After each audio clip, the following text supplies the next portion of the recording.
afternoon, televiewers. Thanks for joining us once more on another edition of the Balingo Newscast on Equinos Television. Good afternoon, Nadine Yambou. Good afternoon, Catherine Koni.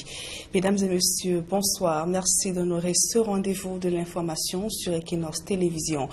Explosion de gaz ce matin à Yaoundé. Près de 120 bouteilles ont explosé ce jour. Les faits se sont produits au quartier Mimboman. Tout serait parti selon des témoins au siphonnage de gaz de butane. Donc, il faut préciser, pas de perte en vie humaine, mais d'importants dégâts matériels. 2 personnes ont été conduites à l'hôpital de toute urgence pour blessures. Nous y reviendrons dans nos prochaines éditions d'information et signalons également que le propriétaire du dépôt a été interpellé et gardé à la gendarmerie du côté de Yaoundé. Grave accident de la circulation cette nuit sur l'axe Yaoundé-Douala. L'accident s'est produit précisément aux environs de Sombom, non loin de Boumniebel. Le drame a eu lieu vers 22 h cette nuit. Le bilan est passé de 13 morts à 15. L'accident implique, faut-il le préciser, un bus de transport de l'agence Générale Voyage et un camion semi-remorque. Les bons nombres de témoins sont restés coincés pendant de longues heures dans le véhicule, faute de secours. Les corps des victimes ont été transportés à l'hôpital d'Idéa. Autre actualité dans ce journal, alors que tous les mouvements autour de la crise anglophone se multiplient, l'on se rapproche progressivement de l'année électorale au Cameroun. L'élection présidentielle notamment attire l'attention des chancelleries occidentales. L'ambassadeur d'Allemagne au Cameroun insiste sur l'importance d'un processus électoral transparent pour garantir la stabilité après le scrutin. Et l'ambassadeur de France au Cameroun, quant à lui, insiste sur le rôle que doit jouer la presse en de pareilles circonstances. Le reportage de Georges Mitterrandam et Sylvestre Zangao. À l'approche de l'année 2018, le débat sur les échéances électorales anime de plus en plus la scène politique au Cameroun. Dans certaines chancelleries aussi, l'on souhaite au sortir de ces élections, la présidentielle notamment, que le Cameroun reste un pays stable. Pour cela, Von Wieterstel, l'ambassadeur d'Allemagne au Cameroun, affirme que c'est possible, tant que la transparence gouverne l'ensemble du processus électoral. Moi, je dois dire, alors, pour nous comme amis, les élections doivent toujours mener à une stabilité après. Les travaux préparatoires doivent se dérouler dans un contexte de paix, bien transparent, certainement, et les élections elles-mêmes également, afin que le résultat soit accepté par la population. Et ça, c'est souvent en Afrique un problème. Après, le véritable combat commence après les élections. C'est dommage. Le résultat concret, c'est aux Camerounais de le décider. Pour sa part, Gilles Thibault, l'ambassadeur de France au Cameroun, se limite au rôle que la presse doit jouer en pareilles circonstances. 2018, année électorale, en France, on était dans une année électorale en 2017. Vous allez être pleinement dans l'exercice des responsabilités. Il va falloir aller au fond des choses, présenter une information juste, mesurée, pesée, et présenter les différents candidats, respecter les temps de parole et aider les citoyens au moment venu à faire des choix. En 2018, les Camerounais seront appelés à aller aux urnes pour voter le président de la République, les députés, les sénateurs et les maires, selon ce qui est prévu. On parle de toute autre chose à présent. Encore 5 mois de calvaire pour les populations confrontées aux ordures ménagères dans les principaux quartiers de la capitale politique Yaoundé. L'entreprise d'hygiène et de la salubrité annonce le renouvellement de son parc automobile et le renforcement de la flotte. Mais cela s'avère insuffisant au regard du ramassage qui se fait à un rythme lent dans les rues de la ville de Yaoundé. Le reportage d'Emmanuel Diop et Marcelin Gansop. Lorsqu'on s'autorise une petite balade dans la ville de Yaoundé, force est de constater que dans de nombreux quartiers, les ordures ménagères et autres déchets dictent leurs lois aux populations. Et cela ne date pas d'aujourd'hui. Si l'on peut noter qu'il y a eu une légère amélioration ces dernières semaines, l'on est malheureusement bien loin de l'époque où les rues, marchés et autres artères de la ville aux 7 collines scintillaient de beauté et de propreté. Aujourd'hui, et malgré les efforts qui sont faits, les tas d'immondices se multiplient aux grandes dames des populations qui ne savent à quel sein se vouer. Ça nous gêne énormément parce que les odeurs nauséabondes nous empêchent d'être à l'aise. Bon, on n'est même pas à l'abri des maladies. Vous avez vu comment j'ai eu la peine pour atteindre le bac à ordures pour vider. Je n'ai pas voulu faire comme les autres en déposant sur la rue.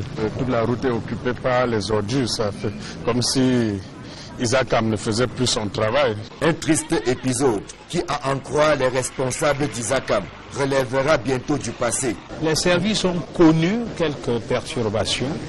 Il y a deux faits. Le premier, c'est les difficultés de paiement. Je ne suis pas seul à le dire, même les autorités l'ont reconnu. Et le deuxième, c'est que nous attendions à fin 2016 les camions, mais l'étude de mise en place a été longue. En accusant le paiement irrégulier des prestations, dont le corollaire est le vieillissement du matériel roulant, le directeur général de cette entreprise annonce l'acquisition en cours de plus de 200 camions et engins de propriété. Si ces camions étaient arrivés, on n'aurait pas connu ces soubresauts. Les camions vont être là, ça va être un triste souvenir pour plus de 10 ans. Si le matériel est neuf, si nous n'avons plus à dépenser énormément pour l'entretien des camions vétustes, on peut remettre de l'ordre. À terme, Yaoundé et d'autres villes du Cameroun devraient retrouver leur éclat d'antan. En attendant, un peu de civisme s'impose de la part des populations et surtout beaucoup de patience. La collecte des ordures et autres déchets ne va certes pas s'arrêter, mais elle se fera encore pendant quelques mois à un rythme lent, avec pour conséquence la présence prolongée des immondices à divers endroits. L'actualité hors de nos frontières à présent, le secrétaire général de l'ONU a entamé ce mardi une visite de 4 jours en République centrafricaine. Antonio Guterres arrive dans un contexte marqué par une nouvelle vague de violence alors que le mandat de la MINUSCA doit être renouvelé le mois prochain. Des précisions avec Donald Almuzoa.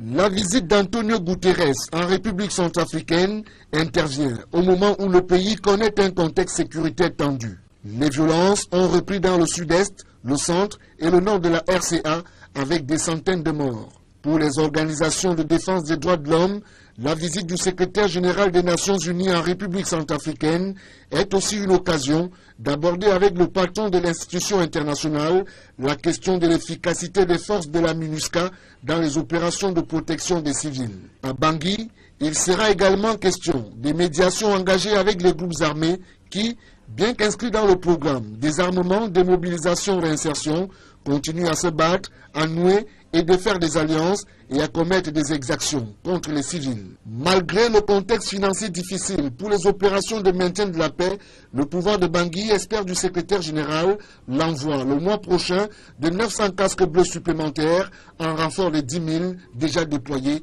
dans le pays. C'est avec ce reportage que nous mettons un terme à la première partie de ce journal. La suite, c'est en langue anglaise avec vous, Catherine Koni. Thank you, Nadine Yambu. Thank you, televiewers, for staying with us on this second part of the bilingual newscast. On Equinos Television, security forces in Yaoundé are detaining a proprietor of a gas depot which exploded into flames Tuesday. It is alleged the gas vendor was siphonning gas. Details with Rolanako. The gas explosion occurred 9 a.m. Tuesday at a local gas sales point in the Nimbuman neighborhood in Yaoundé. This little shop here where they sell gas, that was on fire. So quickly, some of the people in the quartier, they decided to call the fire rescue. So as the fire rescue, they arrived and they tried to see how they can put out the fire, but since it was gas, there was an explosion. The first explosion took place, I was present. Second, I was present. Third, I was present. It was the third that was getting a bit dangerous that I had to leave. It was a very big explosion. There was a big ball of fire in the air. I had to cut down even the high tension cables. The material damage is enormous as over 100 gas bottles were destroyed. The boutique razed down and several electrical cables destroyed. At least half a dozen persons were reportedly injured by the blaze. 2 critical conditions transported to nearby hospitals. The exact cause of the explosion is not yet known, but it is widely believed that a local vendor was involved in the siphoning of gas, that is the illicit transfer of gas from one gas bottle onto another. The illegal act is said to be now the major cause of explosions in many gas sales points in Yaoundé.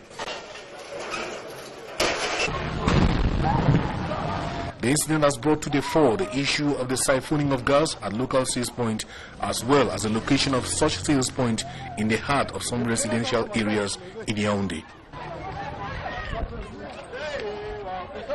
The UN Day is celebrated at a time when critics of the international organization say it is more visible in crisis intervention than prevention. UN officials speaking to Roland Akon blame it on constraint in resources. His reports. The visit of the United Nations Secretary General Antonio Guterres to the war-torn Central African Republic comes at a time when communal tensions are growing, violence spreading, and the humanitarian situation is deteriorating. The deteriorating situation has this far driven about a quarter of the people in the country from their homes, and since the start of 2017, the number of internally displaced persons has reached 600,000, and refugees in neighboring countries numbers over 500,000. Another hot issue Antonio Guterres is expected to address while in Bangui is preventing sexual exploitation and abuse, crimes which are allegedly committed by the UN peacekeepers. He will certainly also address the rising needs of humanitarian personnel and aid workers who are being targeted and at times are access restricted.